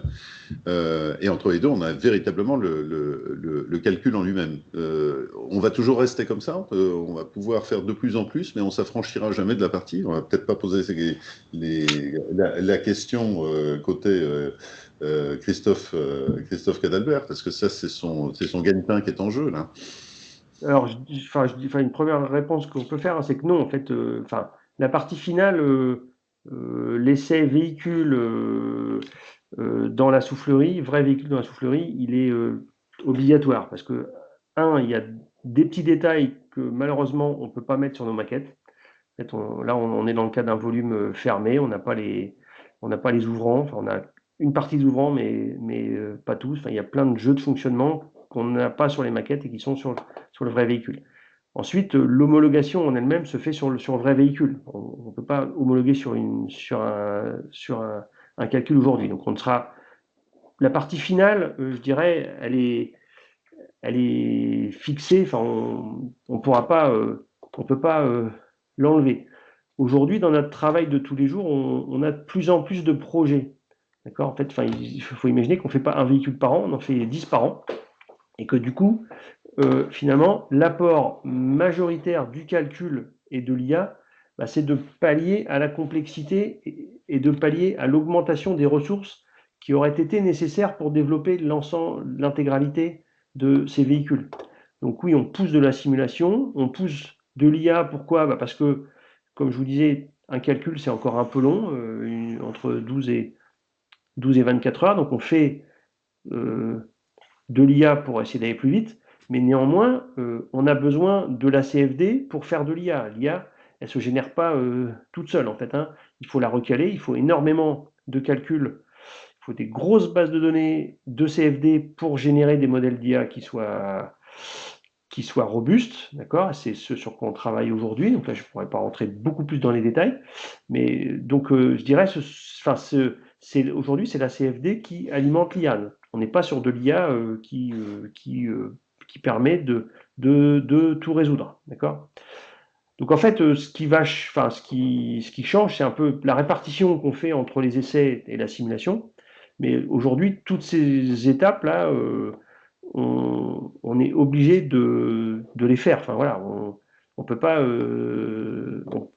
C'est pas demain qu'on va se passer des essais véhicules. Par contre, on va faire de plus en plus de typologies véhicules et donc de plus en plus de calculs pour pallier cette complexité. Alors justement, calcul, là, c'est plutôt au constructeur que je vais parler, puisque là, on cause beaucoup en effet aéro. Crash et aéro sont les deux domaines sur lesquels on est le plus en avance sur la partie calcul, ce que nous disent les experts de la communauté d'experts simulation de la SIA. Mais par contre, c'est très gourmand. Le Graal, c'est le calcul quantique. Là, côté calcul aéro, vous savez s'il y a des orientations là, ou c'est vos collègues de la simulation qui s'occupent de ça? Enfin, moi, je suis un peu à cheval sur les deux domaines, hein. Je fais aérodynamique et puis calcul également. Le calcul quantique, on le regarde, mais pour l'instant, il ne rend pas accessible la simulation aérodynamique. Donc, on attend que ce soit mûr, on va dire, et quand ce sera mûr, je pense que tout comme l'IA est en train de mûrir et on est en train d'y accéder, le jour où ça sera mûr, on pourra y accéder. Mais pour le moment, malheureusement.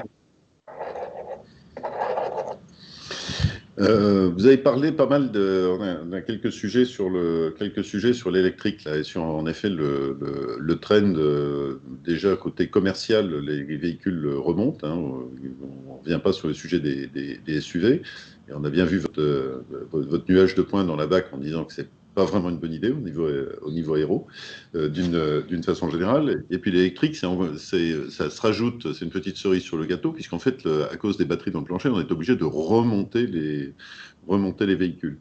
Vous avez donné les trends globaux sur l'ensemble, mais fondamentalement côté conception, comment ça se passe quand on est en train d'atterrir sur ça. Quel est l'impact sur les véhicules? Une question un peu holistique, hein, je suis désolé sur le.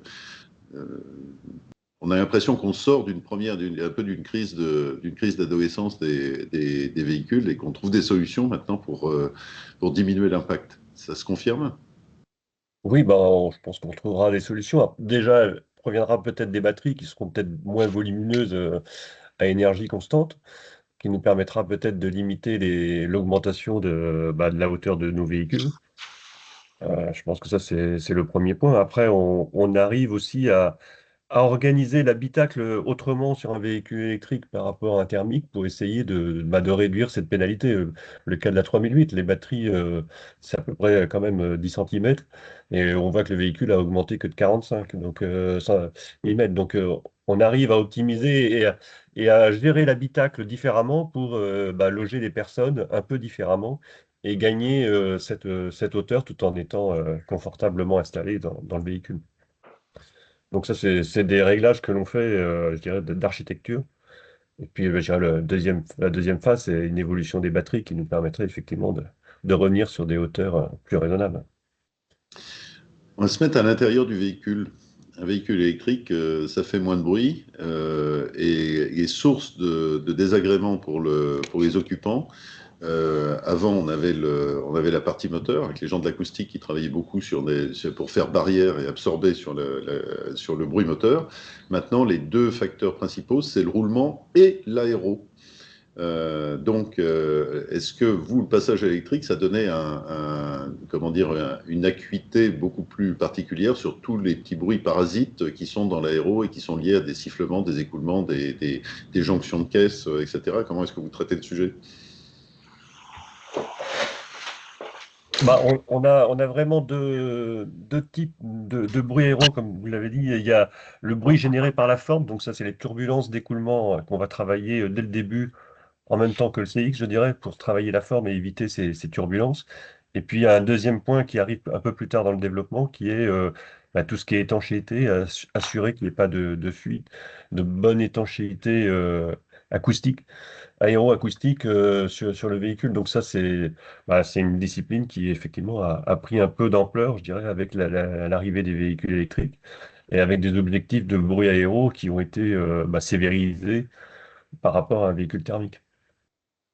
Et ça va ça va contre comment dire, la performance en aérodynamisme du véhicule ou... Non, non, en général, c'est plutôt dans le même sens. Quand on améliore l'écoulement, on réduit les turbulences, ça réduit un peu le bruit. Et puis tout ce qui touche les étanchéités, généralement, c'est plus des pertes de CX si on n'a pas une bonne étanchéité. Donc, c'est des choses qui sont pas forcément complètement contradictoires. Ok. Alors je regarde il me semble qu'on a à peu près épuisé les questions. Dernière question. Oui, alors on a vaguement touché le sujet tout à l'heure sur le côté compétition et véhicules de série. Sur les chaînes de traction, on essaie à peu près de rester collé sur l'ensemble, mais et ça c'est peut-être aussi une question pour Christophe qui a passé dans la compétition. C'est quoi? C'est deux mondes complètement différents. On a parlé du SCZ tout à l'heure qui est Oui. avec des contraintes qui Ouais, sont en fait, ils ne cherchent pas la même chose, hein. Ouais. On cherche vraiment en compétition, c'est le compromis entre le SCZ, l'appui et la traînée, quoi. Alors que là, il y a pratiquement jamais un compromis sur l'appui. On parle d'appui, c'était des chiffres autour de 4 de SCZ d'appui et 1 en SCX, quoi. Donc ça met un peu. Donc finalement, le SCX, c'est presque d'une Formule 1, c'était le SCX d'un Kangoo ou d'un partenaire, quoi. Ça. Et puis, donc ça traînait vraiment beaucoup, mais ça faisait vraiment beaucoup, beaucoup d'appui. Donc, c'est pas du tout les mêmes compromis. En termes de simulation, c'est pas la même chose. Et en termes de robustesse aussi, c'était pas la même chose. Comme je vous ai dit, le SCX, c'est pas toujours qu'un seul point. Et là, il fallait valider chaque config aéro était validé sur un panel de garde au sol, avec des angles de roue, braquage en entrée de virage, des choses comme ça qu'on ne fait pas nous. Alors, je vous ai dit, il y a quelques petites questions un peu d'ordre divers. Les pneus, on a vu arriver, puisque la section du pneu, c'est du frottement sur la route, mais ça, on en parlera dans une des prochaines conférences, mais en effet, c'est également le couple qu'on a avec des pneus. C'est-à-dire qu'on a vu arriver toute une génération de tall and narrow, donc avec des grands diamètres et puis des pneus relativement étroits. Quel est l'impact sur la partie surface et c'est quoi la tendance? On confirme ça, que le tall and narrow a à venir devant lui?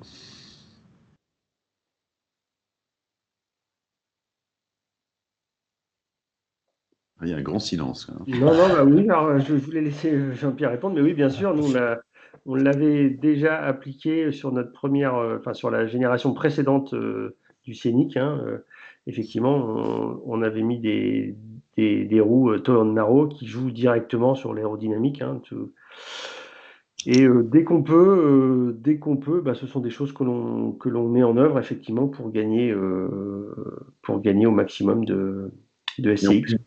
On gagne beaucoup, on est dans l'épaisseur du trait avec le passage en tall and narrow. Ah non, on gagne. Ce sont des menus qui sont décidés très très tôt. Quand je vous parlais des décisions sur les grandes dimensions, là, évidemment, la largeur du pneumatique en fait partie dès le début du projet, quoi. C'est une donnée d'entrée du projet. Pour que le gain soit vraiment présent, il faut effectivement le regarder dès le début du projet. Il faut que la voiture soit étudiée autour d'un Tolène Larron et pas on en applique un après, quoi. Il faut que le véhicule les passages de roue soient aussi dimensionnés avec le Tolène Larron. Ok. On va arriver à la dernière question. Celle-là est un petit peu holistique. Allez, messieurs, on se met dans un monde parallèle. Vous êtes au pouvoir. C'est les aérodynamiciens qui mènent la danse. On a vu ce que ça peut donner. On a vu déjà sur la route un véhicule Polestar où on a tellement travaillé les écoulements arrière qu'il n'y a plus de rétrovision par transparence. Hein. Il n'y a plus de vitre arrière.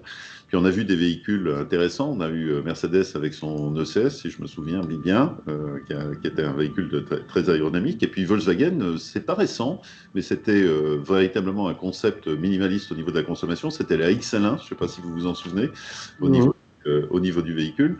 Donc ça, c'est possible, faisable, envisageable dans les cartons. On est entre nous, vous pouvez tout raconter.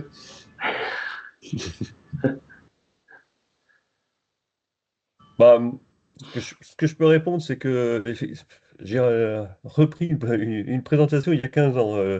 Un CX de 0,21, 0,22, c'était sur des concepts cars. On disait non, on n'y arrivera jamais, on commercialisera jamais ces valeurs-là.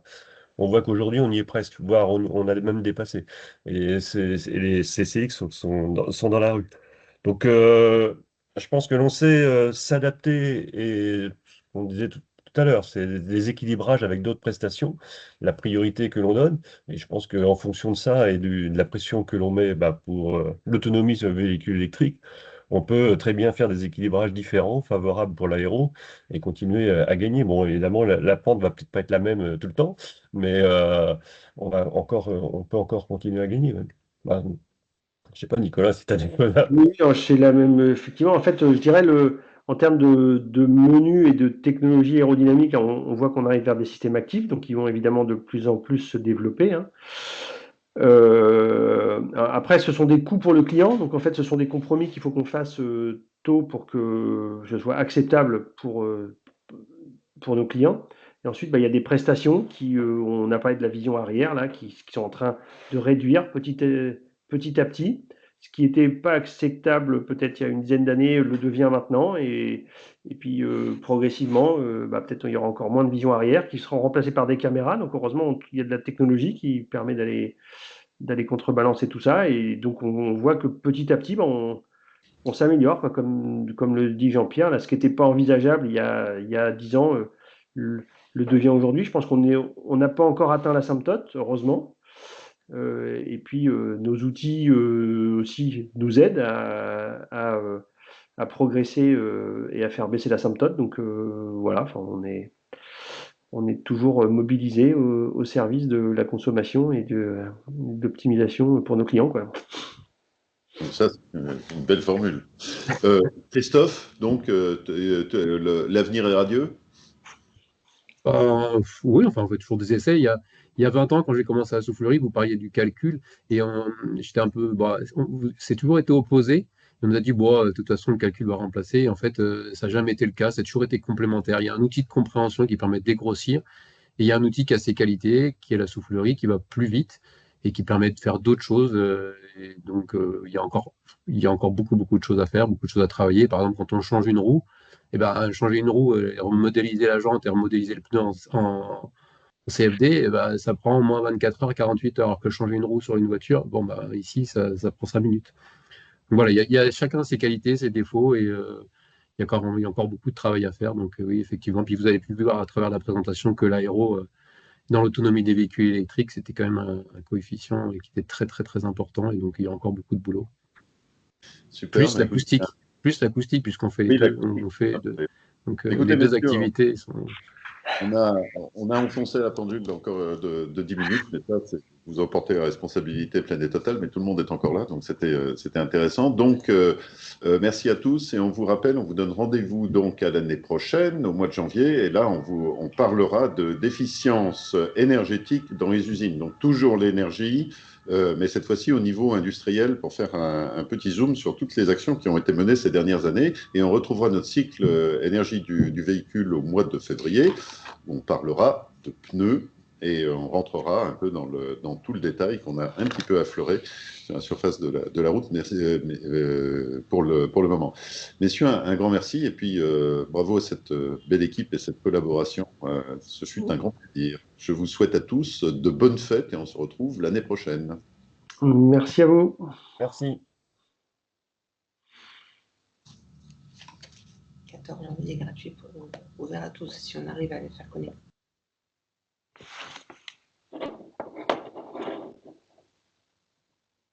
Messieurs, bonne soirée. Merci pour la Bonne présentation. soirée. Bon travail. Bravo. Impeccable. Bon, effectivement, on a débordé sur le timing, mais Ouais, mais finalement, je pense que c'était pas si mal, enfin, j'ai l'impression. je trouvais que votre partie était bien. Je sais pas si. En tout cas, c'était. C'était bien. très, Enfin, très je sais pas, je trouve qu'on a joué une belle complémentarité. Moi, je suis assez fier de notre travail, là. Donc, bien. on n'était pas chacun dans notre bulle, là. Donc, Ouais, non, je pense que c'est une bonne. moi, enfin, en tout cas, ça a été un réel plaisir de travailler avec vous là, sur La ce. présentation. Bon, bah, On est assez en phase, je pense. On partage à peu près le même avis, donc ça facilite. On Il n'y a s'était pas d'opposition. forcément concerté sur tous les sujets, mais au final. Oui, bon, je pense qu'on a à peu près le même avis, effectivement. Bon, bonne soirée, et puis Très bien, du coup, à bientôt. Passez de Au bonnes revoir. fêtes. Au revoir. Ouais, bonne également. fête.